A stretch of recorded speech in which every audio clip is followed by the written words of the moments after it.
Tumbler கோதுமை மாவை நான் சேர்த்துக்கிறேன். அதோட தேவையான உப்பையும் நான் சேர்த்துக்கிறேன். அதோட 1 டேபிள் ஸ்பூன் நான் பட்டரையும் சேர்த்துக்கிறேன். அதுக்கப்புறமா கொஞ்சமாக கசூரி மெத்தியை சேர்த்துக்கிறேன். கசூரி மெத்தி வேறு எதுவும் இல்லை, நம்ம ஊர் வெந்தயக்கீரை தான், காய வச்சு பேக்கெட்டில் வச்சுருப்பாங்க. காரத்துக்கு ஏற்ப மிளகாத்தூள் சேர்த்துக்கோங்க. நான் 1/4 டேபிள் ஸ்பூன் சேர்த்துக்கிறேன். 1 டேபிள் ஸ்பூன் மல்லித்தூள் சேர்த்துக்கிறேன். 1/4 டீஸ்பூன் நான் மஞ்சள் பொடியும் சேர்த்துக்கிறேன். ரொம்ப கொஞ்சமாக கரம் மசாலா சேர்த்துக்கிறேன். இதை நல்லா மிக்ஸ் பண்ணிக்கலாம். இந்த பட்டரு, இந்த மசாலாஸ் எல்லாம் போட்டோம்ல, இதெல்லாம் நல்லா அப்படியே மிக்ஸ் ஆகட்டும். நல்லா மிக்ஸ் ஆனதுக்கப்புறமா நம்ம தண்ணியை ஊற்றி பிசைஞ்சிக்க ஆரம்பிச்சிக்கலாம். சப்பாத்தி மாவு எப்படி பிசைவீங்களோ அதே மாதிரி தான் இதையும் பிசையணும்.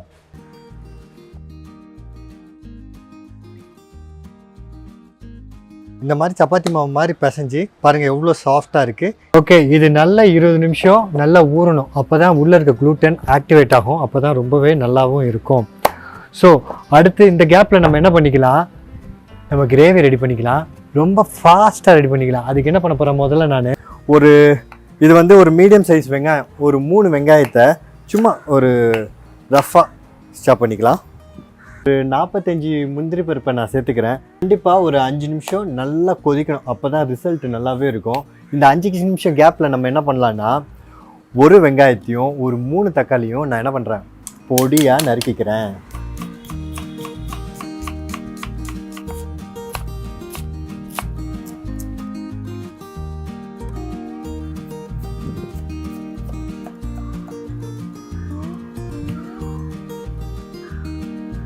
இது நல்லா ஆறினா தான் நம்ம இதை அரைக்க முடியும். இந்த ஆறுற வரைக்கும் இருக்கிற கேப்பில் ஒரு 4லேருந்து 5 காஷ்மீர் ரெட் சில்லி இருக்குல்ல, அதை நான் எடுத்துக்கிறேன். அப்புறம் நம்ம நீட்டு மிளகா இருக்குல்ல, அது உங்கள் காரத்துக்கு ஏற்ப சேர்த்துக்கோங்க. நான் ஒரு 5 சேர்த்துக்கிறேன். இதுக்கு அடுத்து நம்ம என்ன பண்ணலாம், கொத்தமல்லி விதை இருக்கு இல்லையா, அதை 3 டேபிள் ஸ்பூன் நான் சேர்த்துக்கிறேன். 4 கிராம்பு, 1/2 டீஸ்பூன் சீரகம், 6லேருந்து 7 கருப்பு மிளகையும் நம்ம சேர்த்துக்கலாம். ஒரு இன்ச் அதை 3 சேர்த்துக்கிறேன். 2.5 மினிட்ஸ்க்கு மேலேயே நல்லா வாசம் வர ஆரம்பிச்சிடும். இப்போ 3 மினிட்ஸ் ஆகிடுச்சு, நல்லா வாசம் வர ஆரம்பிச்சிருச்சு. இப்போ நம்ம எடுத்து வச்சுக்கலாம்.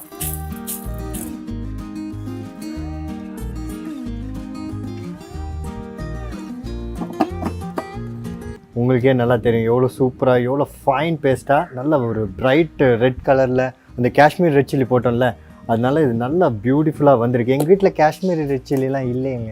நோ ப்ராப்ளம், நார்மலாக இருக்க காஞ்ச மிளகா போடுங்க. என்ன கலர் மட்டும்தான் மிஸ் ஆகுமே ஒழிய டேஸ்ட் அது அப்படியே தான் இருக்கும். ஒரு க்யூப் பட்டர், அதோட 1 டேபிள் ஸ்பூன் நான் எண்ணெயும் சேர்த்துக்கிறேன்.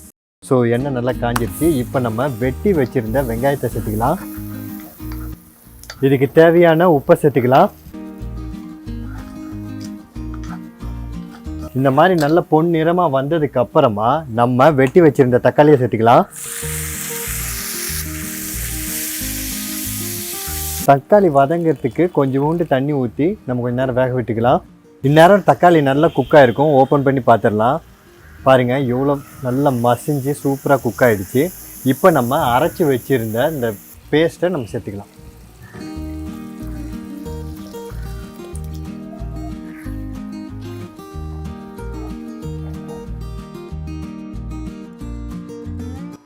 கொஞ்ச நேரத்துலேயே இப்போ கொதிக்க ஆரம்பிச்சிருச்சு.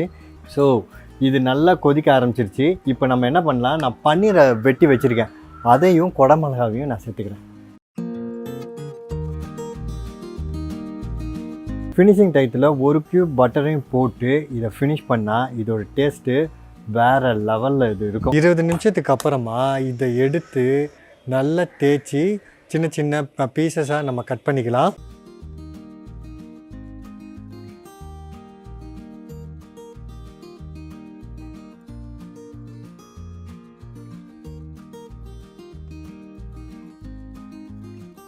இதை பார்த்தீங்கன்னா ரவுண்டாக சப்பாத்தி மாதிரி இது ரெடி ஆகிடுச்சு. இப்படியே சுட்டாலும் இது நல்லாயிருக்கும். இது இன்னும் கொஞ்சம் சூப்பராக இருக்கும். அது எப்படின்னா, இதை அப்படியே பாதியாக மடித்து, இந்த பக்கம் பாதியாக மடித்து அப்படியே நம்ம தேய்ச்சோன்னு வச்சுக்கோங்களேன். இது பேர் வந்து ஆக்சுவலாக டிக்கோனா பரோட்டான்னு சொல்லுவாங்க. கொஞ்சம் லேயர்ஸாகவும் இருக்கும், சாப்பிடும்போது கொஞ்சம் டிஃப்ரெண்ட்டாகவும் டேஸ்டியராகவும் இது இருக்கும். ஸோ தோசைக்கல் நல்லா காஞ்சிருச்சு. இப்போ நம்ம தேய்ச்சி வச்ச சப்பாத்தியை, இந்த டிக்கோனா பரோட்டாவை நம்ம போட்டு வெந்து எடுத்துடலாம்.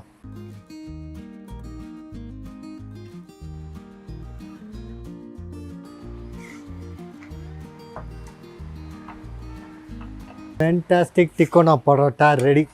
வா, கண்டிப்பாக நீங்கள் பூரிக்கோ சப்பாத்திக்கோ இது வச்சு சாப்பிடும்போது ஒரு டிஃப்ரெண்ட்டான ஒரு எக்ஸ்பீரியன்ஸை நீங்கள் பார்க்க முடியும். ஒரு